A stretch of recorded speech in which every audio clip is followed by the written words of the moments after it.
Hello everyone, welcome back to my channel Kiran English tutorial. आज हम लोग पढ़ने वाले हैं class 10th class 9th beehive book का chapter number 7 reach for the top. Santosh Yadav. देखिए, अगर आप लोग मेरे चैनल पर नए हैं तो चैनल को सब्सक्राइब कर लें और बेल आइकन दबा दें ताकि आने वाली वीडियोस की नोटिफिकेशन आपको मिलती रहे। शुरू करते हैं। Reach for the top. जैसा कि आप लोग जानते ही होंगे, रीच का मतलब होता है पहुंच, यानी टॉप तक पहुंच। टॉप होता है ऊंचाई, सबसे आगे, यानी सबसे ऊंचाई पर पहुंचना। ये हम आज के चैप्टर में पढ़ने वाले हैं। अब कौन पहुंच रहा है सबसे ऊंचाई पर? संतोष यादव। संतोष यादव, जैसा कि आपको नाम से तो जेंट्स लग रहे होंगे, बट मैं बता दूं आपको कि ये एक लेडी है।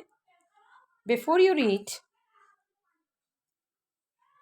you read, think for a while and make a list of 3 to 5 persons you idolize or admire very much for their achievements. सोचिए और एक लिस्ट बनाइए ऐसे 3 से 5 लोगों की जिनको आप आइडलाइज मानते हैं, अपना आइडल मानते हैं, अपना एक जिसके जैसा आप बनना चाहते हैं, प्रेरणादायी स्रोत जिसको मानते हैं, उसकी एक लिस्ट बनाइए और उनके अचीवमेंट्स की एक लिस्ट बनाइए कि उन्होंने ऐसा क्या किया जिसको देखकर आप भी चाहते हैं उनके जैसा बनना। Your idols may be from any sphere of life, sports, medicine, media और आर्ट एंड कल्चर। आपके जो आइडल्स हैं वो किसी भी जीवन के किसी भी पहलू से आ सकते हैं। स्पोर्ट्स से आ सकते हैं, यानी खेल की फील्ड से, मेडिसिन की फील्ड से, मीडिया के फील्ड से, आर्ट एंड कल्चर की फील्ड से भी आ सकते हैं। आर्ट एंड कल्चर हमारा संस्कृति होती है, तो संस्कृति में, भारतीय संस्कृति में या किसी और संस्कृति में भी अगर वो आपको लगता है कि बहुत अच्छे हैं, उनके जैसा हमें बनना चाहिए, तो आप ऐसे लोगों की लिस्ट बनाइए। Your teacher will then discuss your choices with you to find out who the top 5 idols of your class are. आपके टीचर फिर आपसे डिस्कस करेंगे आपकी चॉइसेस के बारे में कि ऐसे कौन से 5 आइडल्स हैं आपकी क्लास में जो आपको मिले हैं।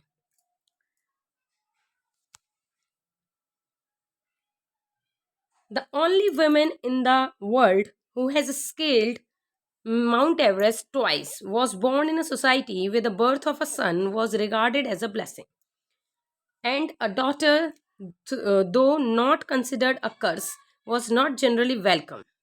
क्या कह रहे हैं कि एक अकेली औरत है। जो देखिए यहाँ पे आपको फोटो भी दिख रहा है, ये शायद नीचे नाम लिखा होगा, संतोष यादव का ही फोटो है।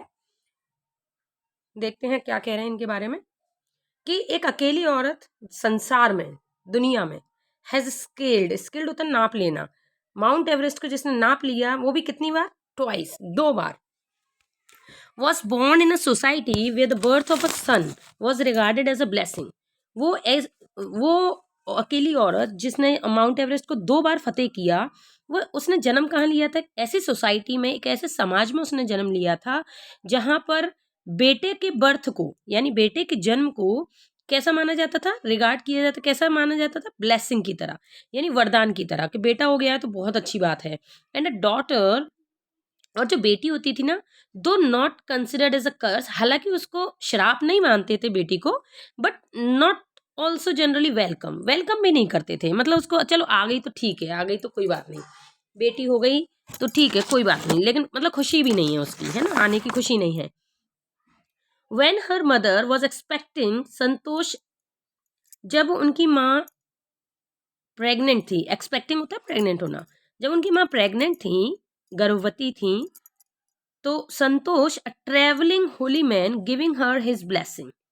तो जब संतोष उनकी पेट में थी, तो एक ट्रेवलिंग होली मैन, यानी जो साधु संत आते हैं वो आए और उन्होंने उन्हें क्या दिया? आशीर्वाद दिया। assumed that she wanted a son, ये जानते हुए, ये मानते हुए कि वो क्या चाहती हैं? एक बेटा चाहती हैं। बट लेकिन टू एवरीवन सरप्राइज, सब लोगों को बड़ा आश्चर्य हुआ, सरप्राइज हुआ। The unborn child's grandmother, जो अनबोर्न यानी जो अभी तक पैदा नहीं हुआ है बच्चा, उनकी जो दादी थी, who was standing close by, जो कि पास में ही खड़ी थी, टोल्ड हिम, उन्होंने उस साधु से बोला कि that they did not want a son, उन्हें बेटा नहीं चाहिए। The holy man was also surprised, वो साधु भी बड़े सरप्राइज हो गए कि भाई बेटा तो सबको चाहिए रहता है, ये ऐसा क्यों कह रही है, हमें बेटा नहीं चाहिए। Nevertheless he gave the requested blessing, वजह इसके यानी उसके उल्टे उन्होंने क्या रिक्वेस्ट किया कि आप ये आशीर्वाद दीजिए, and as destiny would have it the blessing seem to work. और जो मतलब उन्होंने बोला कि आप मत दीजिए ऐसा, तो डेस्टिनी जो होती है ना वो काम करती है, यानी किस्मत काम करती है। Santosh was born the sixth child in a family.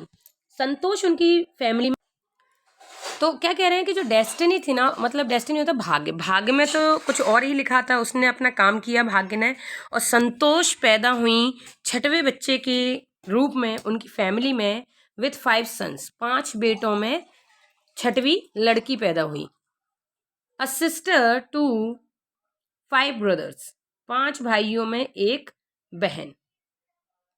She was born in the small village of Joniyawas of Rewari district in Haryana. उनका जन्म कहाँ हुआ था, एक छोटी सी गांव में, जोनियावास जिसका नाम था, रेवाड़ी जिला था, हरियाणा में। The girl was given the name Santosh, लड़की का नाम क्या रखा गया, संतोष, विच मीन्स कंटेंटमेंट। संतोष का मतलब क्या होता है, संतुष्टि, है ना, contentment. But Santosh was not always content with her place in a traditional way of life. लेकिन जो संतोष थी ना, वो अपने उस जगह से बिल्कुल भी कंटेंट नहीं थी, यानी संतुष्ट नहीं थी, क्योंकि जहाँ वो रहती थी उनका वहाँ पर जीवन कैसा था, ट्रेडिशनल, यानी कि पारंपरिक जीवन जैसा, लड़कियों को अंदर रहना है ना, सलवार सूट पहनना है वगैरह वगैरह।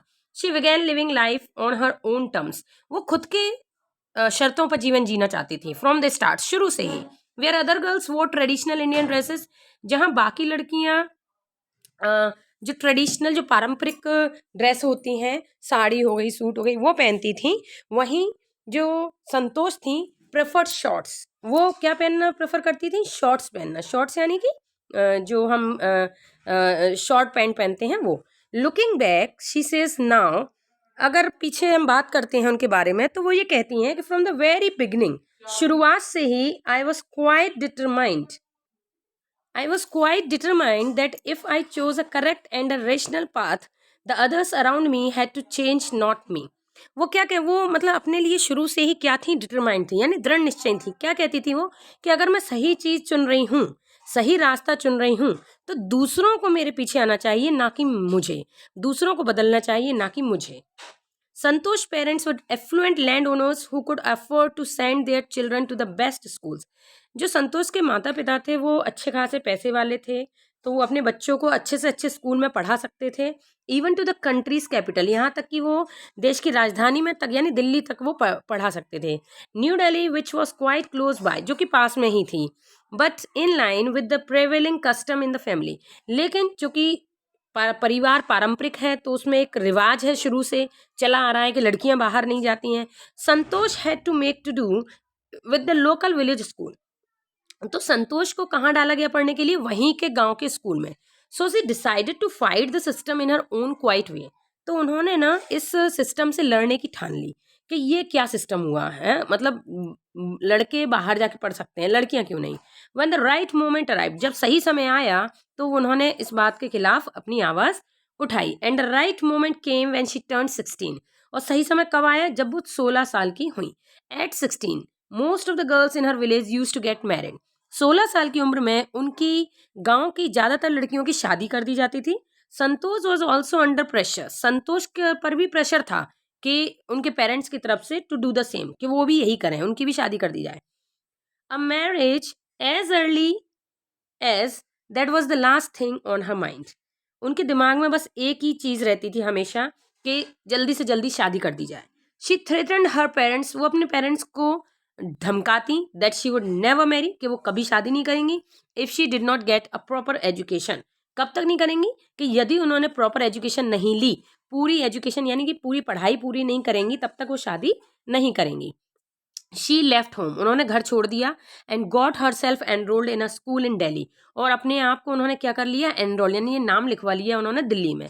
When a parents refuse to pay for her education, जब उनके फादर ने उनकी फीस भरने से मना कर दिया, she politely informed them of her plans to earn money by working part time तो उन्होंने अपने पेरेंट्स को बड़ी ही विनम्रता से लेटर लिखकर ये बताया कि वो एक पार्ट टाइम जॉब कर रही हैं जिससे वो अपने स्कूल की फीस भर देंगी। हर parents then agreed to pay for her education. उसके बाद में उनके पेरेंट्स राजी हो गए उनकी एजुकेशन के लिए फीस भरने को। Wishing always to study a bit more, उनकी हमेशा से ये आशा रही है, ये इच्छा थी कि वो थोड़ा और पढ़ लें।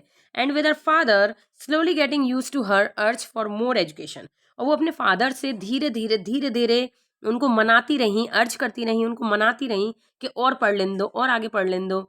संतोष passed the high school examination and went to Jaipur. Santosh ने हाई स्कूल के एग्जाम पास कर लिए, यानी 10th क्लास पास कर ली। एंड देन फिर वो कहाँ चली गई, जयपुर चली गई। शी ज्वाइंड महारानी कॉलेज, वहाँ पर जाकर उन्होंने महारानी कॉलेज ज्वाइन किया। देखिए आप कह रहे होंगे 10th के पास सीधा कॉलेज कैसे ज्वाइन किया, तो पहले 10th तक ही स्कूल थे और फिर कॉलेज शुरू हो जाता था, यानी इंटर कॉलेज जिसको बोलते थे। And got a room in Kasturba hostel, और वहाँ जाकर उन्होंने कस्तूरबा हॉस्टल में रूम खरीद लिया किराए से। संतोष रिमेंबर्स, संतोष को याद है, Kasturba hostel faced the Aravalli hills, कि जो कस्तूरबा जो हॉस्टल था जहाँ वो रहती थी, उसका जो दरवाज़ा था और जो खिड़कियाँ थी वो अरावली हिल्स की तरफ खुलती थी। यानी अगर आप खिड़की से देखोगे तो आपको सामने क्या दिखेंगी, पहाड़ियाँ दिखेंगी अरावली की। I used to watch villagers from my room, मैं अपने रूम से ही गाँव वालों को देखा करती थी। गोइंग अप द हिल, पहाड़ी पर चढ़ते हुए। एंड सडनली वैनिशिंग, और अचानक वो गायब हो जाते थे। आफ्टर अ वाइल, थोड़ी देर बाद। वन डे, एक दिन, I decided to check it out myself, एक दिन मैंने डिसाइड किया, मैंने निश्चय किया कि मैं खुद जाऊंगी, पता करूंगी कि ये लोग चढ़ते तो हैं लेकिन एकदम से गायब कहाँ हो जाते हैं। I found nobody except a few mountaineers, तो जब मैं वहाँ गई तो मुझे कुछ नहीं वहाँ पे कोई नहीं मिला, कुछ माउंटेनियर्स के सिवाय, यानी कुछ जो चढ़ रहे थे वहाँ पहाड़ पर, वहाँ कुछ लोग ही मुझे मिले। I asked if I could join them, मैंने उनसे पूछा क्या मैं भी आपके साथ चल सकती हूँ ऊपर। टू माई प्लेजेंट सरप्राइज, मेरे बहुत कहने के बाद एक आश्चर्य हुआ मुझे कि they answered in the affirmative. Affirmative होता है, अफर्मेटिव मतलब कि एक पॉजिटिव वे में, यानी सही उन्होंने आंसर दिया कि हाँ जा सकते हो। And motivated me to take to climb, और उन्होंने मुझे मोटिवेट भी किया, यानी मुझे उन्होंने और ज़्यादा उत्साहवर्धन किया कि हाँ हाँ तुम भी चढ़ सकती हो, तुम भी जा सकती हो, तुम भी कोशिश करो, ऊपर जाओ। Then there was no looking back for this determined young girl, बस उस दिन के बाद से उन्होंने कभी पीछे मुड़कर नहीं देखा। उन्होंने दृढ़ निश्चय किया यंग गर्ल ने। She saved money and enrolled in a course eight Uttarkashi Nehru institute of mountaineering, उन्होंने क्या किया, पैसे बचाए अपने और खुद को एनरोल कर लिया, कहाँ पर, उत्तरकाशी नेहरू इंस्टीट्यूट में, जो कि कहाँ, किस चीज़ का इंस्टीट्यूट था, माउंटेनियरिंग का। यानी वहाँ पर यही सिखाया जाता था कि माउंटेन पर अगर आपको चढ़ाई करनी है तो आपको किन किन बातों का ध्यान रखना पड़ेगा। ठीक है, तो उन्होंने वहाँ पर अपना क्या लिखवा लिया, नाम लिखवा लिया। My college semester in Jaipur was to end in April, but it ended on the 19th of May. मेरा जो सेमेस्टर था कॉलेज का, यानी जो पढ़ाई के जो पेपर होते हैं वो था जयपुर में, वो ख़त्म होने वाले थे अप्रैल तक, लेकिन it ended on the 19th of May. अप्रैल में ना ख़त्म होके वो कब ख़त्म हुए, 19 मई को। And I was suppose to be in Uttarkashi on the 21st। 19 तारीख को मेरे पेपर खत्म हुए और मुझे जाना था 21 को। So I did not go back home, इसलिए मैं घर नहीं गई, क्योंकि 19 को पेपर खत्म हुआ, पेपर खत्म होने का सब लोग घर जाते हैं, लेकिन 21 तारीख को मुझे यहाँ आना था माउंटेनिंग के उसमें, तो मैं घर नहीं गई। Instead I headed straight for the training, मैं सीधा कहाँ चली गई, ट्रेनिंग के लिए चली गई। I had to write a letter of apology to my father without whose permission I have got myself enrolled at Uttarkashi. मैंने अपने फादर को लेटर लिखा जिसमें मैंने बताया कि मैंने उनकी बिना परमिशन के, मैंने एपोलॉजी की, माफ़ी मांगी कि मैं आपकी बिना परमिशन लिए मैंने अपने आप को एनरोलमेंट कर लिया, यानी मैंने अपना एडमिशन करा लिया है उत्तरकाशी के उस कॉलेज में। देयर आफ्टर, उसके बाद Santosh went on an expedition every year, फिर तो संतोष हर साल पहाड़ों पर चढ़ने की जो एक्सपीडिशन होती है, यानी कि वो जो ग्रुप जाता है पहाड़ पर चढ़ने के लिए, हर साल वो जाती थी। हर क्लाइंबिंग स्किल्स मैच्योर्ड रैपिडली, बहुत जल्द उनकी जो स्किल्स थी, यानी कि जो चढ़ाई करने के जो तरीके थे वो बहुत जल्दी सीख गई। Also she developed a remarkable resistance to cold and the altitude, और उसके साथ साथ उनके अंदर एक बहुत ही ज़्यादा रेजिस्टेंस क्रिएट हो गया कि ठंड में वो ज़्यादा ज़्यादा रुक सकें, ज़्यादा समय तक वो सांस ले सकें। और जितनी ऊंचाई पर हम जाते हैं हमारा ऑक्सीजन लेवल कम होता जाता है, तो आप कितना ऑक्सीजन को झेल सकते हो, आपके फेफड़े कितना ऑक्सीजन को झेल सकते हैं।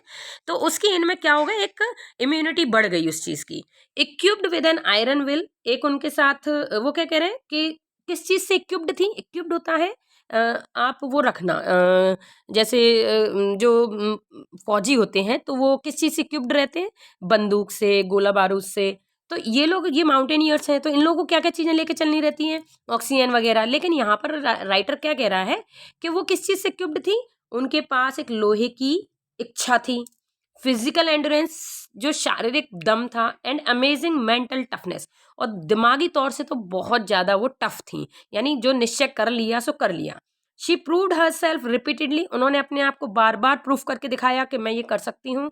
The culmination of her hard work and the sincerity came in 1992, उनका यही हार्ड वर्क, यही मेहनत और यही दृढ़ निश्चय दिखाई दिया, सिंसेरिटी उनकी जो गंभीरता है वो दिखाई दी 1992 में, just 4 year after she had shyly asked the Aravalli mountaineers. जब उन्होंने वो अरावली माउंटेनियर्स से पूछा था कि मैं भी आपके साथ चल सकती हूँ, तब से लेके सिर्फ 4 साल ही हुए थे कि 1992 में if she could join them, जब उन्होंने पूछा था उनसे कि मैं आपको ज्वाइन कर सकती हूँ क्या, तब से 4 साल हुए थे। At barely 20 years of age, 20 साल की उम्र में Santosh Yadav scaled Mount Everest. 1992 में संतोष यादव ने माउंट एवरेस्ट को जीत लिया, फतेह कर लिया, यानी माउंट एवरेस्ट की सबसे ऊंची चोटी पर जाकर वो भारत का झंडा लहराई, becoming the youngest women in the world to achieve the feat. और विश्व की, ना सिर्फ भारत की, विश्व की पहली महिला बनी जिन्होंने एवरेस्ट फतेह किया। If her climbing skills, physical fitness, अगर उनकी जो क्लाइंबिंग स्किल्स हैं कि कैसे चढ़ाई की जाती है, और उनकी जो फिजिकल फिटनेस है और मेंटल स्ट्रेंथ है, उसने सबको क्या कर दिया, शॉक्ड कर दिया, इम्प्रेस्ड कर दिया। उनके सीनियर्स को जो पहले से ही तैयारियां कर रहे थे, उनके सीनियर्स को भी उन्होंने क्या कर दिया, इम्प्रेस कर दिया। हर कंसर्न फॉर अदर्स, दूसरों के लिए उनकी चिंता, and desire to work together, और इच्छा उनकी दूसरों के साथ मिलकर काम करने की, with them found her a special place in the hearts of fellow climbers. उनकी यही आदत ने जो उनके फेलो क्लाइंबर्स थे, जो उनके साथ में जाते थे, उनके बीच में उनका बहुत अच्छा रिश्ता बन गया। देखिए ये कैसा पहाड़ है सीधा, इस सीधे पहाड़ पर वो कैसे चढ़ते हैं ये बताया गया है। Iron will, physical endurance, mental toughness, characteristic Santosh Yadav. ये संतोष यादव के क्या है, कैरेक्टरिस्टिक्स हैं कि भाई वो नहीं हारेंगी। During 1992 Everest mission, Santosh Yadav provided special care to a climber who lay dying at the South Pole. जब 1992 में वो एवरेस्ट फतेह कर रही थी, तो उनका जो साथी क्लाइंबर था, तो उसको उन्होंने स्पेशल केयर दी, क्योंकि वो मरने वाला था, क्योंकि वहाँ ठंड ज़्यादा थी तो ऑक्सीजन लेवल कम हो रहा था, जिससे वो मरने वाली थी। She was unfortunately unsuccessful in saving him, और ये बड़े ही दुर्भाग्य की बात रही कि वो उसे बचा नहीं पाई। उन्होंने कोशिश तो बहुत की, लेकिन वो उसे बचा नहीं पाई। However she manage to save another climber, लेकिन उन्होंने फिर कोशिश करी और दूसरे क्लाइंबर को बचाने की कोशिश की। मोहन सिंह जिसका नाम था, who would have met with the same fate, जिसके साथ भी वही काम हुआ था, जो दूसरा मर गया था उसके जैसा ही इनके साथ भी हुआ था। And had she not shared her oxygen with him, और जिसके साथ इन्होंने ऑक्सीजन शेयर नहीं की थी, वही कंडीशन मोहन सिंह के साथ भी हुई थी। और लेकिन उन्होंने फिर मोहन सिंह को बचा लिया था। With in 12 months Santosh found herself a member of an Indo Nepalese women expedition. मतलब उन्होंने क्या किया, उनकी जान बचा ली उनका ऑक्सीजन शेयर करके। 12 month, 12 महीनों के अंदर Santosh found herself a member of an Indo Nepalese women's expedition. किसकी वो मेंबर बन गई, इंडो नेपलीज, यानी नेपाल और इंडियन के मिलकर जो जाते थे, एक्सपेडिशन करते थे औरतें, उनकी हिस्सा बन गई। That invited her to join them, उन्होंने ही इन्वाइट किया उनको ज्वाइन करने के लिए। She then scaled the Everest a second time, और उनके साथ मिलकर उन्होंने दूसरी बार एवरेस्ट को फतेह किया। Thus setting a record as the only women to have scaled the Everest twice, और उन्होंने इससे एक रिकॉर्ड भी बना लिया कि दुनिया की वो पहली ऐसी औरत है जिन्होंने एवरेस्ट को 2 बार फतेह किया।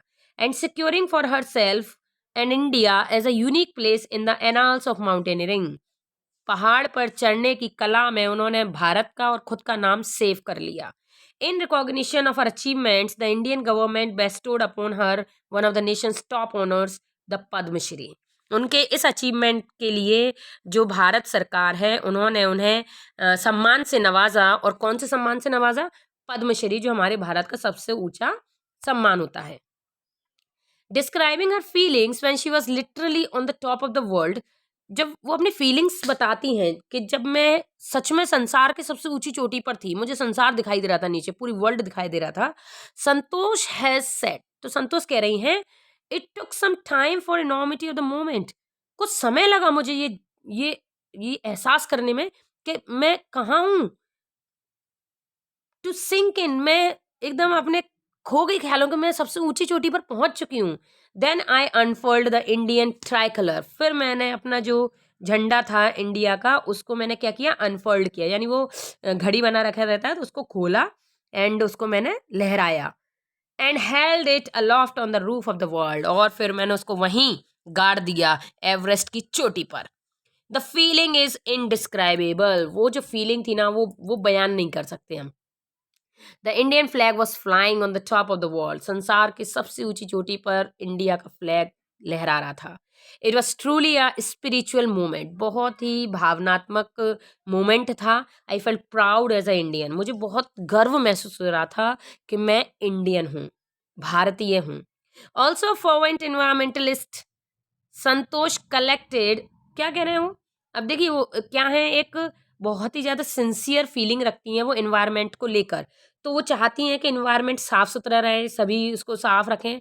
तो वो क्या कह रहे हैं कि एक फर्वेंट, फर्वेंट होता है सिंसियर फीलिंग रखना किसी के लिए प्रति, है ना, तो बहुत ज़्यादा वो क्या थी, सिंसियर थी, यानी कि चिंतित थी।